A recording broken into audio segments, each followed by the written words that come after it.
Today, on the Vince Everett Ellison Show, I've talked to you about how immigrants and LGBTQ and feminists have used the 1964 Civil Rights Act and the pain of black people to promote their own ideology and themselves in America. They don't care anything about black people.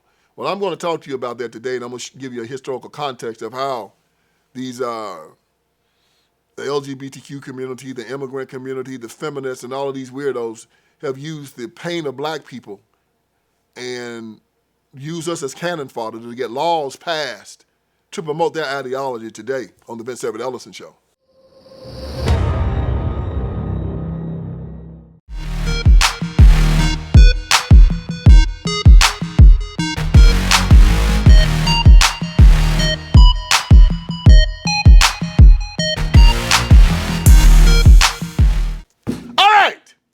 Let's get this thing started. There's a lady by the name of Coulter, and Ann is very provocative. She's a conservative writer and commentator. She's a lawyer. Ann is very smart. Now, Ann wrote a book called Mugged, Racial Demagoguery, from the 1970s to Obama. She wrote this book in 2013. And Ann's argument in this book is that the Democratic Party and the political left has used the black community's civil rights acts, and they've applied them to feminists, and they've applied them to immigrants, and they've applied them to LGBTQ now, and that they've always had this plan. I was reminded of this after I saw this reel on TikTok, and it really, really brought this back to me. You can see it here. Various groups, feminists, gay rights groups, and those who are defending immigrants have commandeered the black civil rights experience. Yes. What do you mean by that? Yes, I'm glad you asked that, because I think it's one of the most important points of the book. I mean, I think the way liberals have treated blacks like children, and many of their policies have been harmful to blacks. At least they got the beneficiary group right. We do have to, I mean, we shouldn't. There is the legacy of slavery and Jim Crow laws. We don't owe the homeless. We don't owe feminists. We don't owe women who are desirous of having abortions, but that's, or gays who want to get married to one another. That's what civil rights has become for much of the left. They dropped the blacks after 5 minutes. Immigrant rights are not civil rights? No, I think civil rights are for blacks. See, this is essentially the problem, and the Republicans What have we done to the immigrants? We owe black people something. We have a legacy of slavery. Immigrants haven't even been in this country. That's why the Democrats are dropping the blacks and moving on to the Hispanics, because they're a larger group of Hispanics now. But can I just say to Jorge, I hate to disagree with you when you're attacking President Obama, but I think the point on immigration is you can have open borders or you can have a welfare state. You cannot have both. The reason people are concerned about the words they use, the reason Americans care about civil rights, the reason we are sensitive to racism is for one issue and one issue only, and that is how black Americans were treated in this country. It is because of the legacy of slavery and Jim Crow. Those do not compare. Irish, the new groups, they always get a little bad treatment. Do not compare that to how blacks are treated in this country. You don't get to piggyback on the black experience in America. You do not get to do that just because you are a woman, an immigrant, gay, Hispanic. No, the rest of you can go F yourselves. No, this is for black Americans. We seem to have forgotten them. It's not a rainbow coalition. And I agree with Ann on a lot of it. I don't like the 1964 Civil Rights Act, because a lot of the stuff that it did, it gave us a false sense of security. And it was kind of stupid because, people marching and fighting and all this kind of stuff to be amongst people who did not want them around them. And I think we have a freedom of assembly here in the United States of America. I really do. I don't think that no one has a right to be in my presence. If I don't want you around me, you need to go around me. I'm going to tell you to get out of my face, and if you don't, I'm going to pick up something and I'm going to knock the hell out you. I'm not going to ask you too often. So again, the whole concept of using government to force us in spaces where we are not wanted, black or white, to me makes no sense. Now, I know there are nuances to it, state facilities and stuff like that. I understand all of that. Still, with me, forget the law. If I'm not wanted there, I'm not going. It's very simple with me. I don't give a daggum who running there or if I have a right to be there. If I'm not wanted and if I don't feel comfortable, I'm not going. I'm just not. Well, you know, the state highways lead up to these restaurants and you should have a right to go. The man don't want me in this restaurant. Therefore, I don't want to give him my money. It is simple as that. I'm not going to be a stalker. I'm not going to cry and beg for you to feed me. I'm not going to I'm not going to think I'm a good man because I can ride on the bus beside somebody of the opposite color. It doesn't make me feel good about myself. I told my good friend Tucker Carlson, I said, look, I've sat on the toilet beside white men before, and it's overrated. So I'm not fighting for that. Now, if we learn to get along, that's fine. And the part of the reason we lost so much of our self-respect is fighting for foolishness like that. Somebody said, what the hell with you? What the hell with you? Never go back to places that broke you. Your worth is too high for rooms that couldn't see it. Here are 4 places you should never return to. 1. Never return where you're no longer valued. Staying where there's no respect destroys you quietly. 2. Never return where your presence doesn't matter. Anything you beg for will never feel real. 3. Never return where they only tolerated you. Love without appreciation becomes routine, and routine becomes emptiness. 4. Never return where they made you feel small. Your soul deserves dignity, not survival. And here comes the most important part. Walking away isn't losing. It's protecting the last pieces of yourself that still believe in better. As long as you don't put your hands on me, we all right. But you put your hands on me,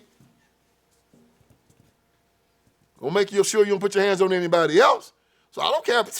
But we were, so anyway, I digress. The 1964 Civil Rights Act.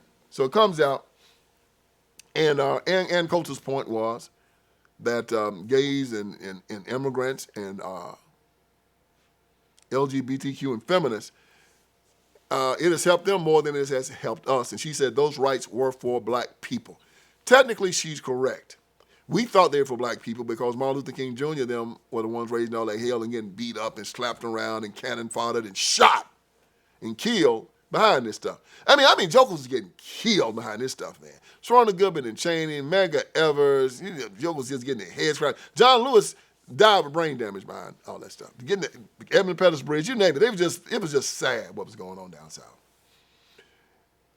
You didn't see no LGBTQ and women and Hispanics getting the hell beat out of them for them acts, did you? You saw black people. So, but they're the ones that got the benefits. And let me show you.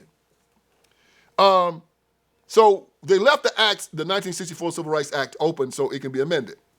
And so Congress could also put stuff in it also. And it just got weird. So I'm going to read you just some of the stuff. In 1964, there was a Supreme Court case called Lau versus Nichols.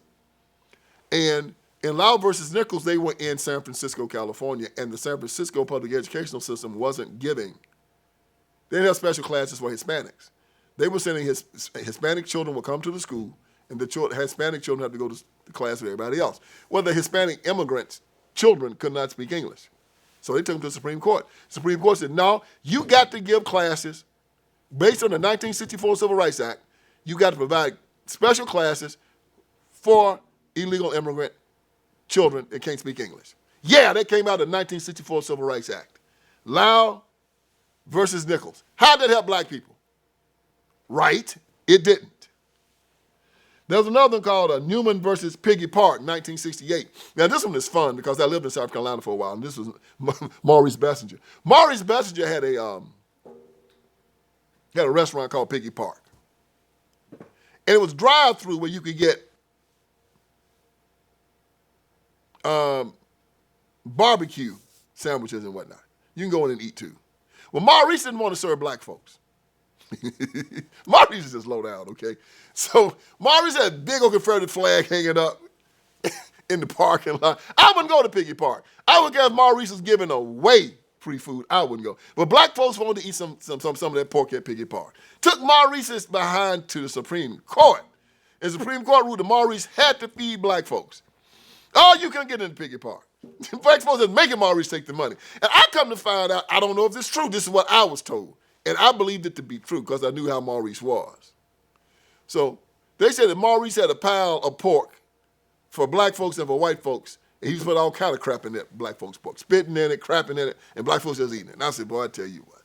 It makes sense to me because my dad told me the same thing. That's why after integration, he wouldn't go to the restaurants that white folks had. He said, because, man, he said, you don't want to eat somebody's food.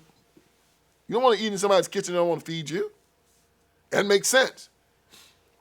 A lot of jokers got poisoned in the South by their wives and maids and whatnot. So you don't want to eat somebody's food if they're mad at you. If you don't get nothing else from this podcast today, you take that with you. If somebody's mad at you, don't eat what they cook. All right. So Maurice, when I went to the Supreme Court, they told black folks you could eat at Piggy Park, and even right now. I mean, I would be in South Carolina, I would see that big Confederate flag at Piggy Park, and black folks buying Maurice Messenger's barbecue. And I'm saying, you know what, bro, there's a reason why we're at the bottom of every socioeconomic statistic in America. We just ain't got no esteem. I mean, it's like a Jew going to buy something from a Nazi, you know. You just say, what's wrong with you, man? That pork good, man, that pork good. All right. All right, so this other Supreme Court case, 1971, called Phillips versus Martin Marietta Corporation. It says that, and listen now, this is for women. It said that businesses could not refuse to hire a woman because she had children of preschool age.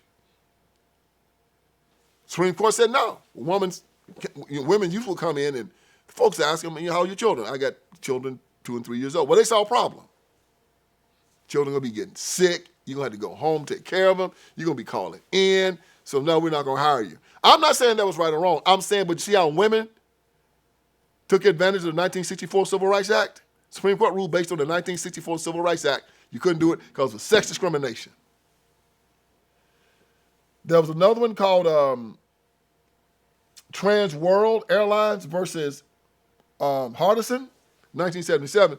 This one said that you could not fire people.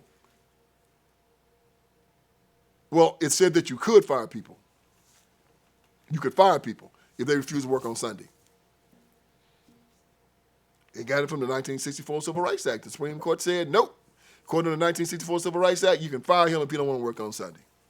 There's another one called Mentor Savings Bank versus Vinson. Court ruled in 9-0 about sexual harassment. Women again. 1964 Civil Rights Act protected women. It had nothing to do with black folks. This is feminism. This woman got fired because this man, she said the man was, she wouldn't accept the man's sexual advances. And whether that's right or wrong or not, I'm not saying it's right or wrong. I'm saying that the 1964 Civil Rights Act is the reason why, is what the Supreme Court used to say that this woman was protected. And we always thought the 1964 Civil Rights Act was about black people. No. Women, immigrants, all kind of stuff came out of that act. You have Price Waterhouse versus Hopkins. And this one was real weird. They, this black woman wanted to get promoted at Price Waterhouse. And they told her that she didn't fit the corporate model. They said that she needed to dress more appropriately. She needed to wear more jewelry. She needed to stop acting like a man and all of this and all that. And she got mad to the Supreme Court. The Supreme Court ruled and no, that it's sex discrimination. Now, they probably, and now they just won't tell you. They won't. Back then they told you, okay, if you want to get promoted, this is what you have to do. Now they just don't promote you and don't tell you why. And see, now she could have corrected that, but now they don't promote you and they don't tell you why. It had nothing to do with her color. They said that she was a woman, but she was acting like a man. She was loud, she was obnoxious, she, walking around acting like she was a butch. And the people told her, if you want this promotion, you got to calm that crap down now. So now they just won't give you the promotion and you don't even know why. But the Supreme Court ruled that you can't do that. And they did this back in 1988. And this was because of the 1964 Civil Rights Act. Another one's 2015. This was EEOC versus Abercrombie and Fitch. There's one by the name of, her last name was Elauf, E-L-A-U-F. Abercrombie and Fitch said we got a dress code. This woman was Muslim. She came in with the hijab on, with the hair dress thing, and they told her, said, no. You can't work here unless you take that thing off. She said, well, this is my religious expression. I got to wear it. They said, well, you can't work here. Bye. She sued. And the Supreme Court said that you could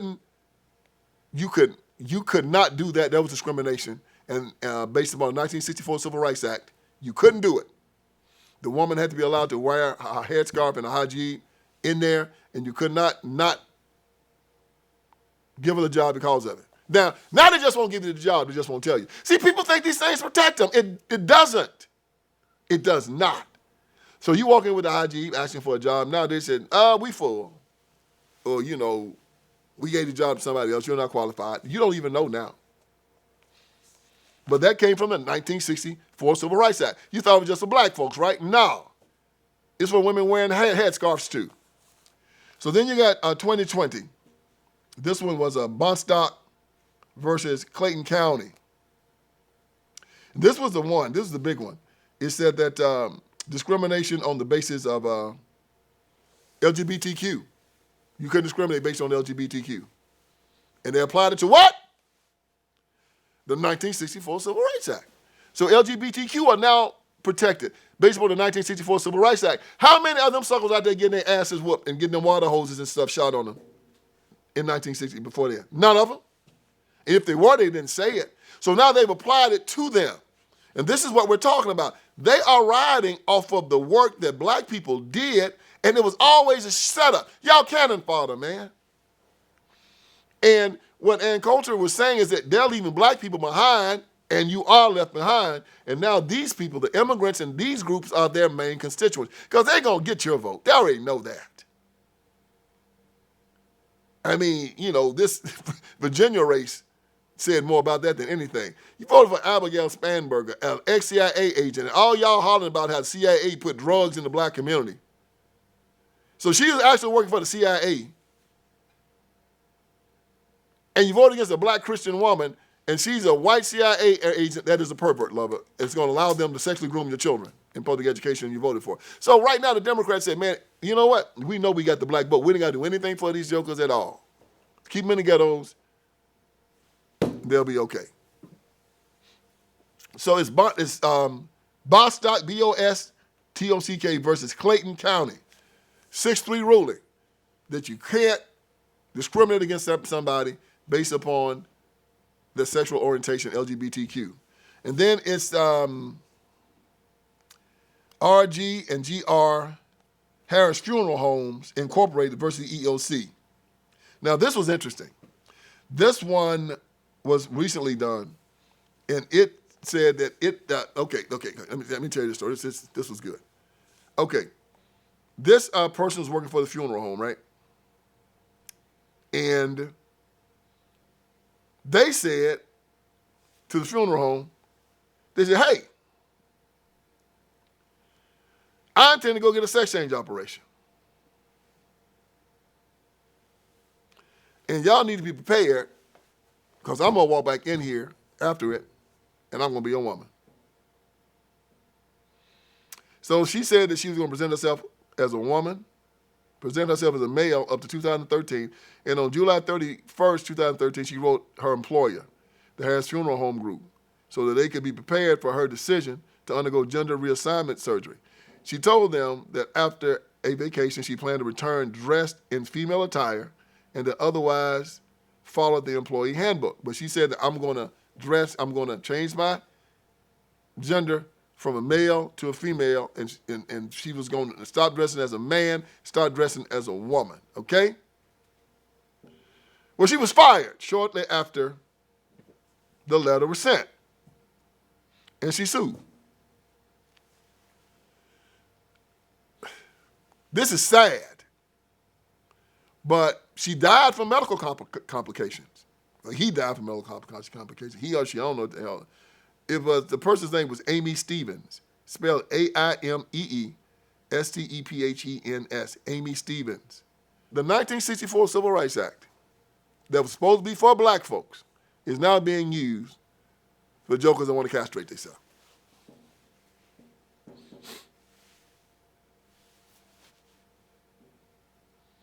So all you people that walk around talking about the 1964 Civil Rights Act was the greatest piece of legislation ever passed, you're a damn fool. They made a fool out of us. Well, they made a fool out of y'all. Because that act is being used for everybody except you ignorant black folks in the ghetto. You can vote for who you're voting for. One-party rule. Schools are more segregated now than they've ever been since before Brown versus Board of Education.